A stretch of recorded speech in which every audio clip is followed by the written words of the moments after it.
Hello all. చాలామంది 20 to 25 years of age గ్రూప్లో వాళ్ళు చేసే కామన్ కంప్లైంట్ ఏంటంటే మేము మర్చిపోతున్నాము, మాకు సరిగ్గా గుర్తుండట్లేదు అని చెప్పి.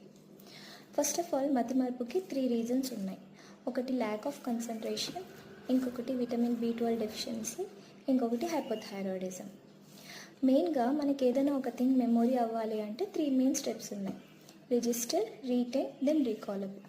మనం ఏదైనా పని చేసేటప్పుడు కానీ, లేకుంటే మల్టిపుల్ టాస్క్ చేసేటప్పుడు, లేకుంటే మన కాన్సన్ట్రేషన్ ఎక్కడో ఉన్నప్పుడు ఆ థింగ్ అనేది మన మైండ్లో రిజిస్టర్ అవ్వదు. సో ఫస్ట్ స్టెప్ మనం ల్యాక్ అవుతున్నాం ఇక్కడ. సో మనం చేయాల్సింది ఏంటంటే, ఫస్ట్ ఆఫ్ ఆల్ ఫోకస్ చేయాలి. ఆ తర్వాత మల్టిపుల్ టాస్క్స్ తగ్గించుకోవాలి, మెడిటేషన్ అండ్ యోగా చేసుకోవాలి. సో గైస్, ఇవన్నీ చేస్తున్నా కూడా నాకు సరిగ్గా గుర్తుండట్లేదు అన్నప్పుడు మీరు ఒక ఫిజిషియన్ని కలిసి ఒకసారి మీ thyroid levels and vitamin B12 levels check చేయించుకోండి. Thank you.